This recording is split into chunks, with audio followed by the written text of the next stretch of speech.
The medical bay of the Xeraxian battleship was cold and sterile. Dr. Alan Foster shivered as 4 armed guards pushed him forward. His white lab coat was torn and dirty after 3 days in a holding cell. The ship had captured the Human Science vessel where Alan worked as the chief medical officer. Now he and the other survivors were prisoners. The tall, blue-skinned aliens spoke in sharp clicks and hisses. Alan understood nothing, but their body language was clear enough. The guards were nervous. Something was wrong. In the center of the room, a high-ranking Xeraxian officer lay on an examination table.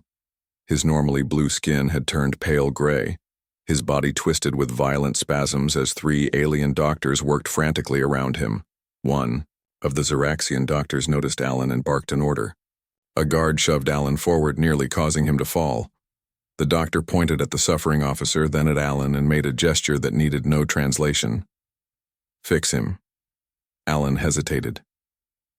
These aliens had killed half his crew during the capture. The rest were locked in cells, likely headed for labor camps or worse. But his doctor's instinct took over. Whatever this creature was, it was suffering. "I need to examine him," Alan said, knowing they wouldn't understand his words. He mimed looking closely at the patient and made a show of needing space. The Xeraxian doctors stepped back slightly, their large, multifaceted eyes watching his every move. Alan approached the table carefully. The officer's 6-fingered hand grabbed Alan's wrist with surprising strength.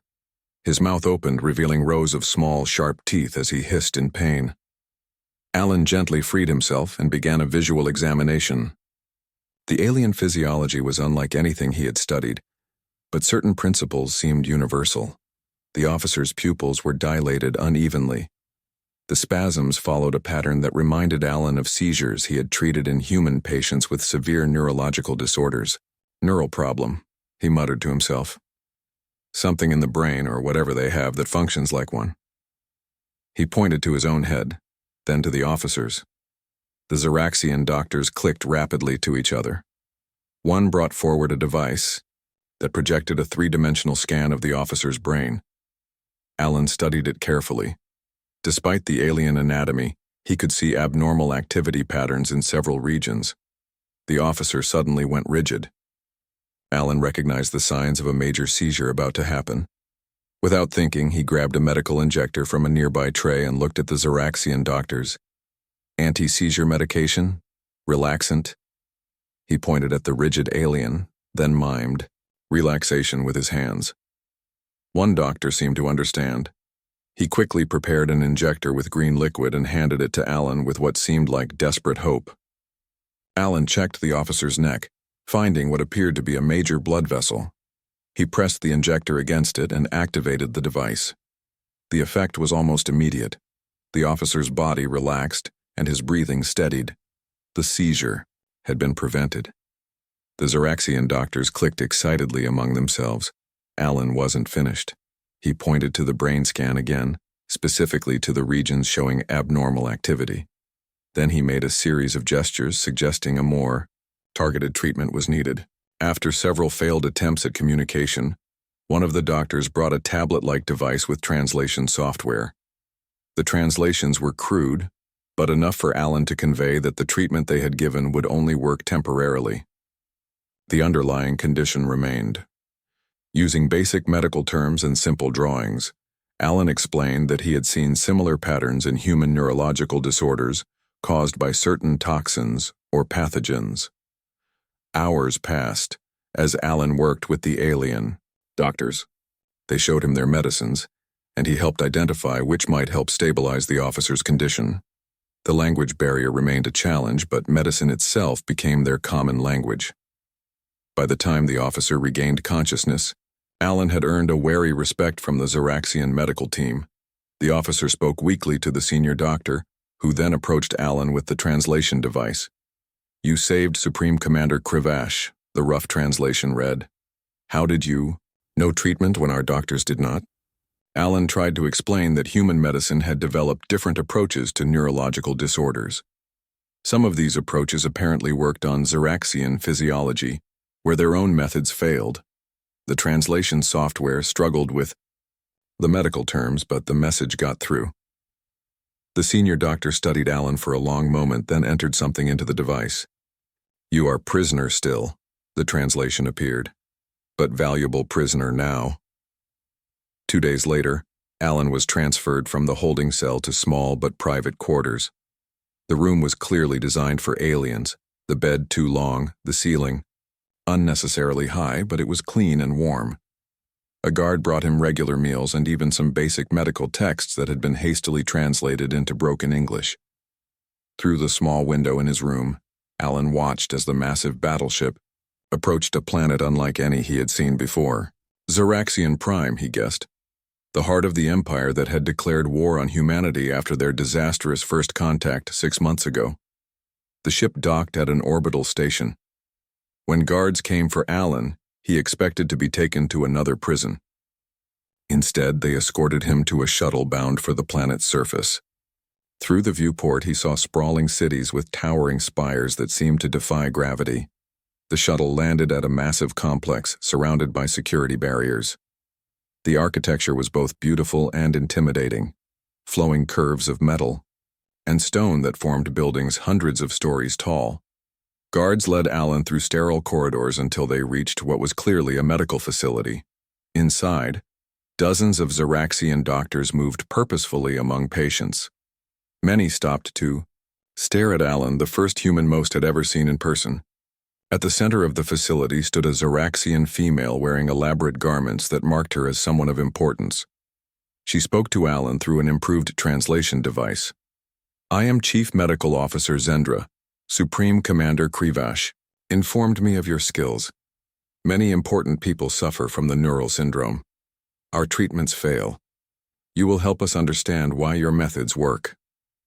Alan looked around at the advanced medical technology. "I'll need to learn about your physiology, your medicines."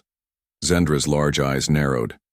"You are still prisoner, but if you heal our people, your status may improve. Refuse, and you return to prison ship with other humans." Alan thought of his captured crew, wondering where they had been taken. He had no leverage, no way to help them, except perhaps through cooperation. "I'll do what I can," he said. "I'm a doctor, that's what I..." Zendra nodded. "Then you begin now. The Emperor's cousin awaits." 6 months passed quickly. Alan worked every day in the central medical facility, learning Zeraxian physiology while treating patients with the mysterious neural syndrome. His small room had been upgraded twice as his value to the Empire grew. Now he had comfortable furniture, better food, and access to medical databases through a translator device. But he remained a prisoner. The door locked from the outside. Armed guards escorted him everywhere. He had not seen another human since arriving on the planet. "The High Chancellor requests your presence," announced Chief Medical Officer Zendra as she entered Alan's work area. Her tone had changed over the months. The first weeks had been filled with suspicion and commands. Now there was something close to respect.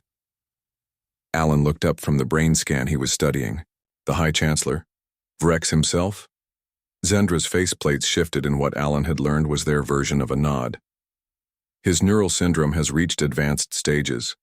Our treatments have failed." This was significant. High Chancellor Vrex was the third most powerful person in the Zeraxian Empire, behind only the Emperor and Supreme Commander Krivash. "When do we leave?" Alan asked, already gathering his specialized tools. "Immediately.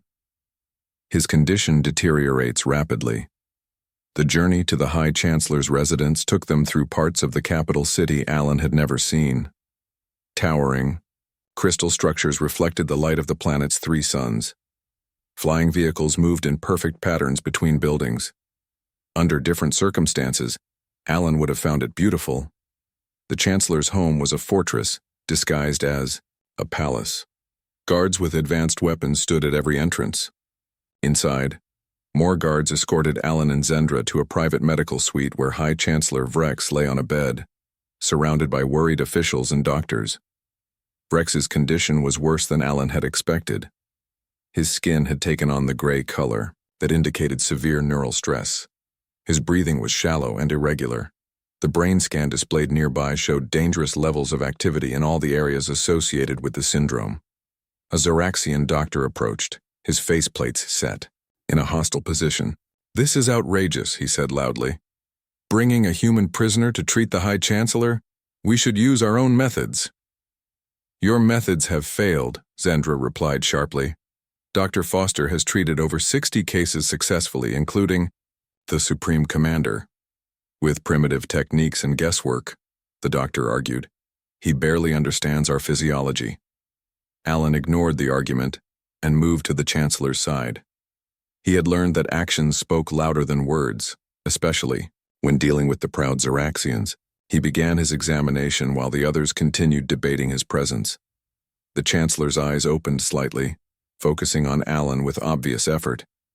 "You are the human healer," he whispered in broken English. "Yes," Alan replied simply. "I'm going to help you if I can." Vrex gave a weak gesture that Alan recognized as consent. Alan turned to Zendra. "I need to begin treatment immediately. The damage is spreading rapidly." He pointed to specific areas on the brain scan. "These regions will be permanently affected within hours." The protesting doctor stepped forward. "This is my patient. I will not allow—" "Enough," came a weak but commanding voice from the bed. Chancellor Vrex had raised himself slightly. "Let the human work. Now." The room fell silent. Alan quickly prepared the treatment he had developed over months of research. It combined Zoraxian medications with techniques inspired by human neurology. While their medicines alone had failed, Alan had discovered that changing the application method and sequence made them effective against the syndrome. The treatment took hours. Alan worked carefully, monitoring the Chancellor's neural activity with each step. Gradually, the dangerous patterns began to stabilize. By the time Alan administered the final medication, Vrex's color had improved and his breathing had steadied. "He needs rest now," Alan told Zendra. "The treatment was successful, but recovery will take time." News of the Chancellor's improvement spread quickly through the palace. By morning, officials were calling it a miracle. The Chancellor had been given 3 days to live by the Imperial doctors. Now he was sitting up, speaking clearly, with normal readings on all neural scans. When Alan visited him the next day, Chancellor, Vrex dismissed everyone else from the room. "You saved my life," he said, now speaking fluent English through a translator device. "I wish to know how a member of a supposedly primitive species accomplished what our best medical minds could not." Alan considered his answer carefully. After months of captivity, he had learned when to be diplomatic. "Sometimes an outside perspective helps," he said. "Your doctors are brilliant, but they approach problems from the same direction. I look at things differently." Vrex studied him for a long moment. "You are more valuable than we realized. What would you ask for if you could ask for anything?" Alan didn't hesitate. "News of the other humans captured with me. Better treatment for them if they still live." The Chancellor's faceplates shifted in surprise. "Not your own freedom?" "That too," Alan admitted. "But I won't leave without knowing what happened to my crew." Vrex made a gesture Alan didn't recognize. "Loyalty. Perhaps our species are not so different." He touched a control panel beside his bed. "Your status will be elevated immediately." "You will have better quarters, more access to our facilities, and information about your fellow humans." 3 days later, Alan was moved to a new residence within the medical complex. It had multiple rooms, comfortable furnishings, and windows that faced the city. The door still locked from outside, but now he had permission to request escorted trips to research facilities and medical libraries. Most importantly, he received a data file about the human prisoners. Most of his crew were working in labor camps, on outer colonies. The conditions were harsh but not deadly. And there was one detail that caught his attention. Another human doctor was being held at a research facility on the other side of the planet, Dr. Eliza Winters. Alan remembered her from scientific conferences on Earth. She specialized in pathology and epidemiology, the study of disease patterns and causes. That night, Alan sent a request through his new privileges. He wanted to consult with Dr. Winters about the neural syndrome. If anyone could help him understand why this disease was affecting the Zeraxians now, when it had never appeared in their medical history before, it would be her. 2 weeks later, a message arrived from Dr. Winters. It had been heavily censored, but one line stood out clearly. Have you considered that this syndrome might not be natural? Look for patterns in who gets sick first. Alan spent the next days reviewing all his case files, looking for connections he had missed before. A pattern emerged that sent a chill through him. The earliest cases, the most severe ones, were all military leaders, government officials, and scientists working on advanced projects. This was no random disease. Someone was targeting the Zeraxian leadership, but who? And how would he convince the Zeraxians to listen to a human prisoner suggesting their empire was under attack? Alan spent weeks carefully building his case. He needed solid evidence before approaching anyone with his theory. He studied patient records, created maps showing how the disease spread, and analyzed tissue samples from those affected. Everything pointed to an engineered bioweapon. The neural syndrome targeted specific brain regions unique to Zeraxians. It spread slowly but consistently through the upper ranks of society. And it had appeared suddenly, with no similar cases in their medical history. Alan's request to meet with Dr. Winters was still pending approval. Meanwhile, his reputation continued to grow. Each successful treatment brought more important patients to his care. Some traveled from distant colonies just to see the human healer. One morning, Zendra entered his workspace with unusual tension in her movements. The Emperor is ill, she said without greeting. The neural syndrome has been detected in early stages. Alan froze. Emperor Zarvis was the absolute ruler of the Zeraxian Empire, controlling thousands of worlds and trillions of lives. They want me to treat him? Alan asked, already knowing the answer. Not all of them, Zendra replied. There is fierce debate in the Imperial Council. Some say using human medicine on the Emperor is an insult to our species. Others say it would be foolish to ignore your success rate. And what do you say? Zendra's faceplates shifted into what Alan now recognized as their expression of conviction. I say we use whatever works. Politics should not interfere with medicine. 3 days passed before Alan received the summons. He was taken to the Imperial Palace under heavy guard. The building dwarfed everything around it, with towers that seemed to touch the clouds and walls covered in shimmering metal that changed colors with the movement of the suns. Inside, Alan was led through countless security checkpoints. At each one, guards scanned him and officials questioned his escorts. Finally, they reached the Emperor's private chambers, where more guards and doctors waited. An imposing Zeraxian military officer blocked their path.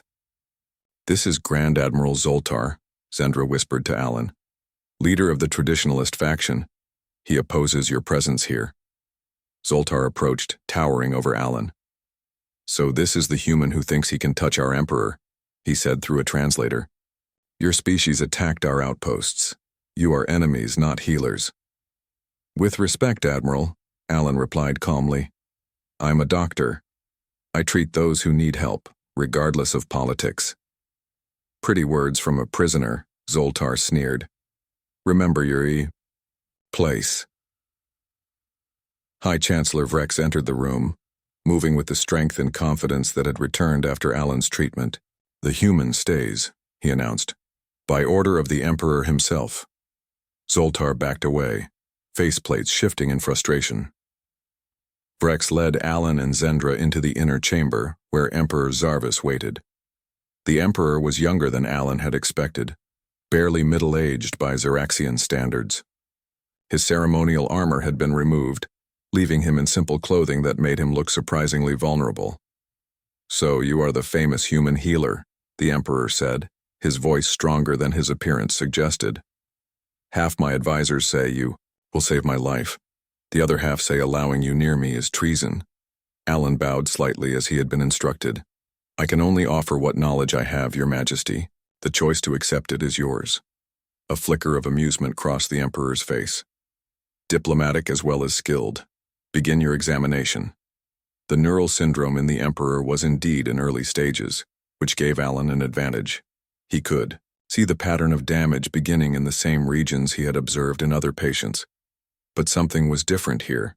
The progression was faster than normal. As Alan studied the brain scans, he noticed microscopic delivery mechanisms attached to affected neurons, tiny machines invisible to standard Xeraxian medical scans. Only because Alan had modified their scanning technology based on human medical principles could they be seen at all. "Your Majesty," Alan said carefully, "I believe I can treat your condition. But first, I need to show you something important." He displayed the enhanced scan, pointing out the microscopic machines. "These are not natural. They're delivering the toxin directly to your neural tissue." The room fell silent. The Emperor studied the image for a long moment. "You are suggesting this illness is deliberate?" "Yes," Alan said, "and based on patient records, it's targeting your leadership specifically." The Emperor's eyes narrowed. "Zendra, Admiral Zoltar, leave us. Chancellor Vrex and Dr. Foster will remain." When they were alone, the Emperor fixed Alan with an intense stare. "Continue." Alan explained his findings: the pattern of infection, the engineered nature of the syndrome, the targeting of military and political leaders. He showed the Emperor his evidence built over weeks of careful research.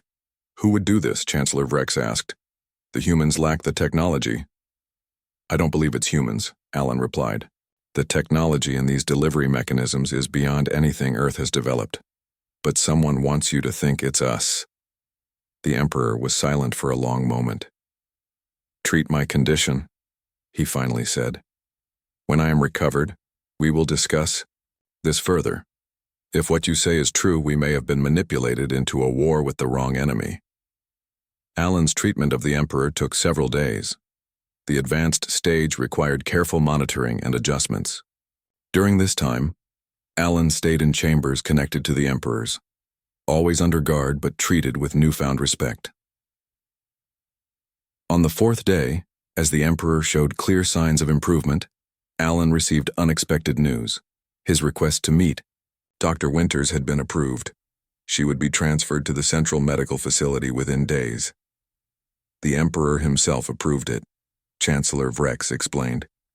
"If there is a conspiracy as you suggest, he wants all resources directed at uncovering it." When Alan returned to his quarters at the medical facility, he found them transformed. The locks on the doors were gone. The guard station outside had been removed. Inside, new equipment had been installed. Advanced communication systems, research, tools, and access to restricted medical databases. On his desk sat a small metallic object, an imperial seal bearing the Emperor's mark. Attached was a message in English. "Not a prisoner any longer. An imperial consultant with the protection of the throne."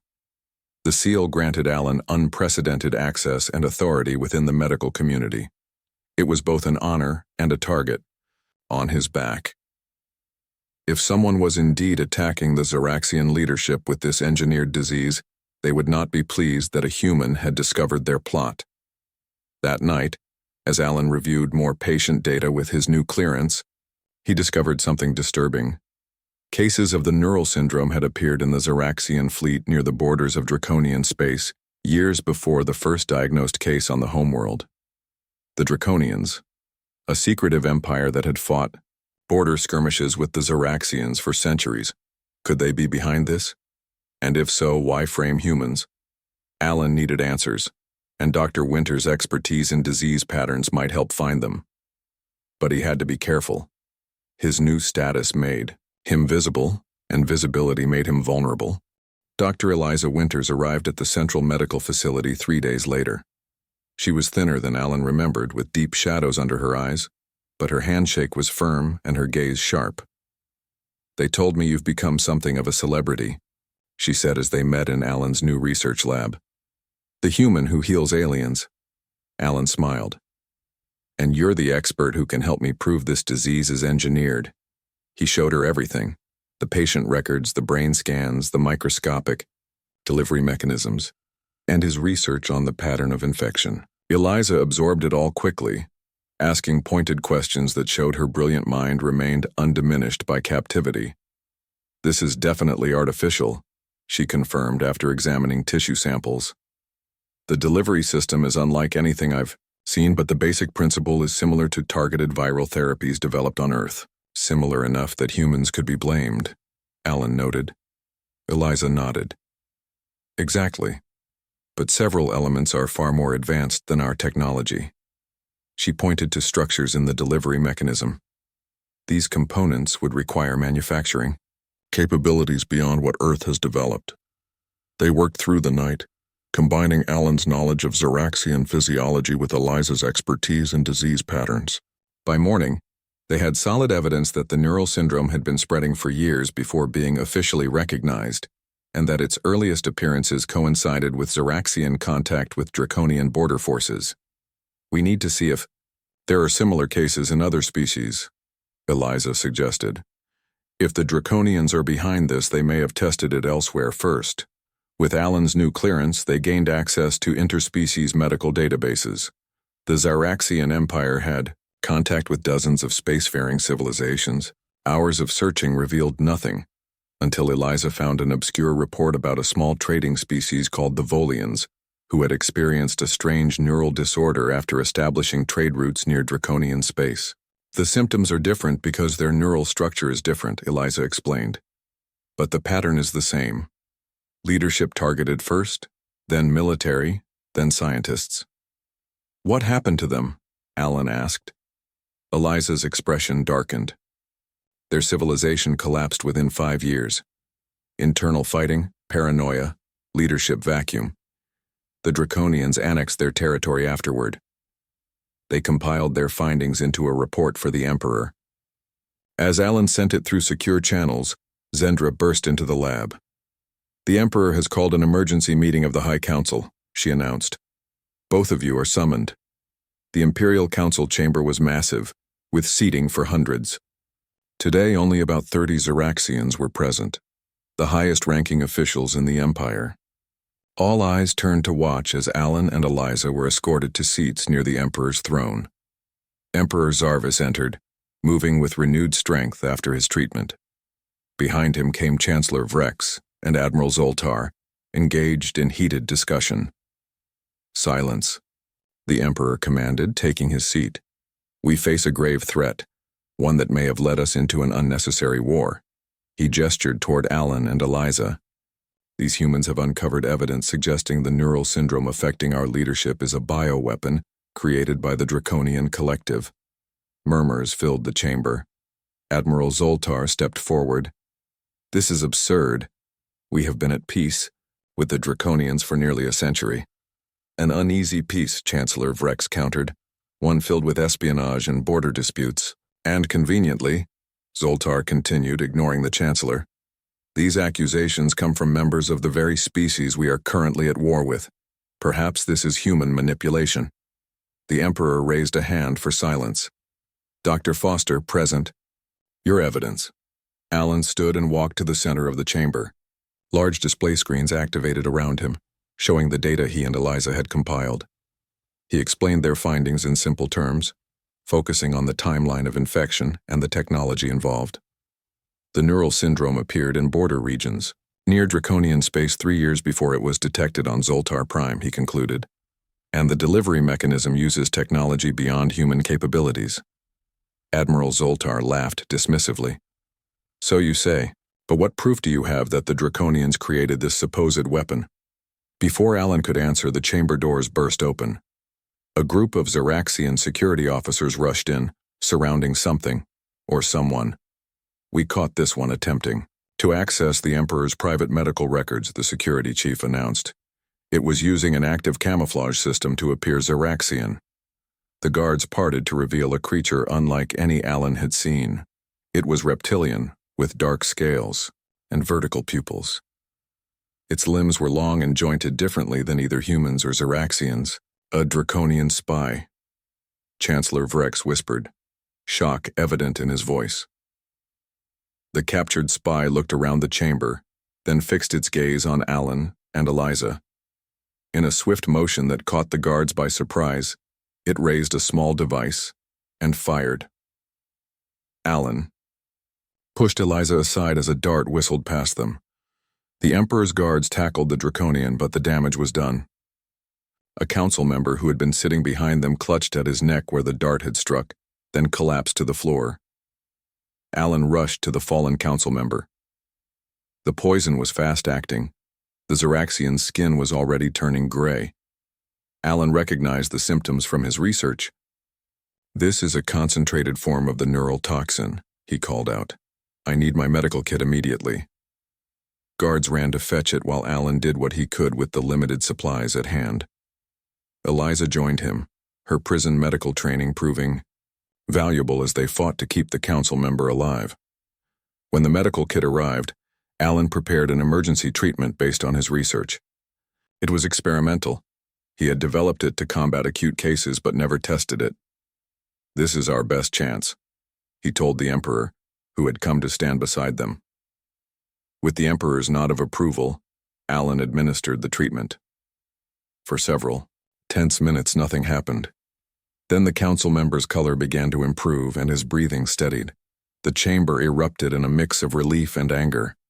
Admiral Zoltar stared at the captured Draconian with barely controlled rage. "Why?" the Emperor asked the spy directly. "Why attack us this way instead of open warfare?" The Draconian's translator rendered its hissing speech into words. "The strong consume the weak. Your species grows too powerful, spreads too far. We could not defeat your fleets, so we found another way. By making us fight the humans instead," Alan said, understanding dawning. "You engineered first contact to go wrong." The spy's lipless mouth formed what might have been a smile. "Humans, useful primitives. Their medical research provided the foundation. Their aggression made them perfect scapegoats." Chancellor Vrex turned to the Emperor. "We have been manipulated into a war with humans while the real enemy poisoned us from within." The Emperor's face was grim as he ordered the spy taken away for further questioning. He then addressed the council. "We have much to reconsider, including our war with Earth." As the council erupted into debate, Alan looked at Eliza. For the first time since their capture, a faint hope flickered between them. Their status had changed from prisoners to allies, and perhaps they could help end the war that had brought them here. 2 weeks after the dramatic council meeting, Alan and Eliza found themselves in a position they never expected, leading a joint human Xeraxian medical team. Their new laboratory occupied an entire floor of the central medical facility, filled with equipment from both civilizations. Emperor Zarvis had moved quickly. He ordered treatment protocols developed by Alan to be distributed throughout the Empire. The truth about the Draconian bioweapon was shared with military and government leaders, and most surprisingly, he sent secret messages to Earth, seeking contact. "The transport carrying the human delegation will arrive today," Zendra announced as she entered the lab. She had become their strongest ally among the Xeraxians. "The Emperor requests your presence at the meeting." Alan looked up from the neural tissue sample he was studying. "Have they been told what to expect?"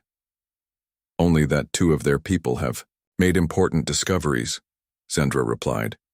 "The Emperor believes surprise will work in our favor." Eliza smiled slightly. "Seeing us alive and well should certainly be surprising. They were given time to prepare. For the first time since their capture, they were provided with clean Earth-style clothing, simple but dignified outfits suitable for a diplomatic meeting. Guards still escorted them to the Imperial Palace, but now they walked beside them rather than behind with weapons drawn. The meeting hall had been prepared carefully. A circular table replaced the traditional throne setup, symbolizing equality between the delegations. The Xeraxian representatives were already seated when Alan and Eliza arrived. Chancellor Vrex nodded to them. "The humans have landed. They are being escorted here now." Alan felt a strange nervousness. It had been almost a year since he had seen another human besides Eliza. How would the delegates react? Would they see him and Eliza as collaborators? The doors opened. 4 humans entered, 2 military officers, a diplomat, and a scientist, judging by their clothing. Their expressions showed careful neutrality until they spotted Alan and Eliza. "Dr. Foster? Dr. Winters?" The female scientist stepped forward, shock evident on her face. "You're alive." "Commander Daniels," Alan greeted her, recognizing the lead scientist from Earth's Space Defense Program.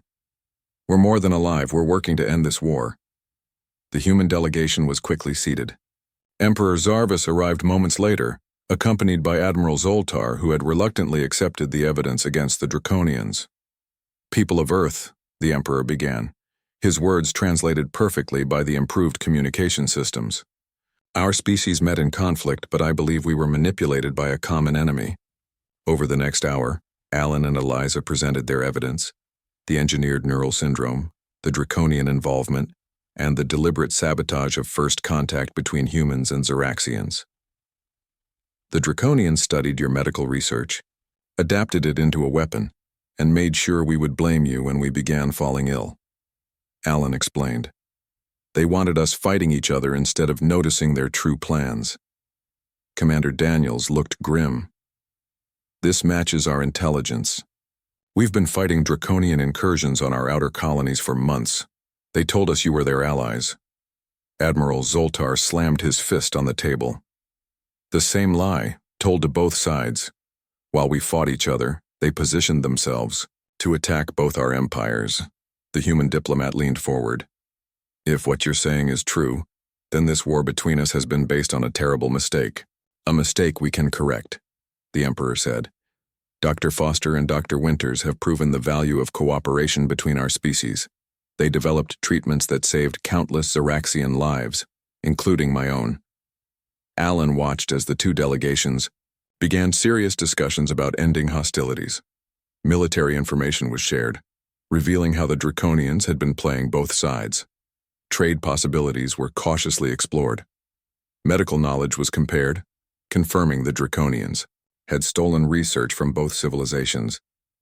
As the meeting progressed, Alan felt a weight lifting. The human prisoners might soon go free. The senseless war might end. When the formal discussions finished, Commander Daniels approached Alan and Eliza privately. "What you've done here is remarkable," she said quietly. "You're heroes back home. The captured doctors who might have prevented a war. And now it seems you actually will." Eliza shook her head. "We just did our jobs. Healing people isn't limited by species." 3 days later, a formal ceremony was held in the Grand Plaza of the capital city. Thousands of Xeraxians gathered to witness the signing of what was being called the Foster-Winters Protocol, the first peace treaty between humans and the Xeraxian Empire. Alan and Eliza stood beside the Emperor as he addressed the crowd. "Today marks a new beginning," his voice boomed across the plaza. "For centuries, the Xeraxian Empire expanded through conquest. We saw other species as resources to be used or threats to be eliminated. The Draconians counted on this arrogance when they set their trap." He gestured toward Alan and Eliza. "But these humans showed us another path. When faced with illness, they healed. When faced with enemies, they sought truth. When given the chance for vengeance, they chose cooperation. Their approach to medicine saved my life and countless others. Their approach to conflict may save our empire." The Emperor turned to face them directly. "Dr. Alan Foster and Dr. Eliza Winters, you came to us as prisoners. Today, I name you both Imperial Healers, the highest medical honor in our empire. Not only for healing our bodies, but for healing the rift between our civilizations." The crowd erupted in cheers that the translation systems couldn't fully capture. Alan looked at Eliza, seeing his own mix of emotions reflected in her face. Pride, relief, hope, and a touch of disbelief at how far they had come. Later, as they watched humans and Xeraxians celebrating together at the diplomatic reception, Eliza leaned close to Alan. "What now?" she asked. "Do we go home?" Alan considered the question. Earth would welcome them as heroes. They could return to their old lives, their research, their families. But he also thought about the work still to be done here. Developing permanent treatments for those already affected by the neural syndrome, studying the advanced medical technologies they now had access to, building true understanding between species that had nearly destroyed each other. "I think," he said slowly, "we might be needed in both places. The Foster-Winters Protocol isn't just a peace treaty. It's a promise that we'll work together to face whatever comes next. Eliza nodded, watching as a human diplomat and a Zeraxian medical officer exchanged information across the room.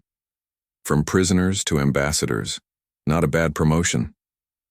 And all, because we remembered the most basic principle, Alan said with a smile. Healers heal no matter who needs the healing. Beyond the celebration, they both knew challenges remained. The Draconians would not abandon their plans easily. The hard work of building trust between former enemies had just begun. But for the first time since their capture, the future held more promise than threat. The most revered healers in the Zeraxian Empire were no longer prisoners. They were bridges between worlds that had nearly destroyed each other, living proof that sometimes understanding could be the most powerful medicine of all.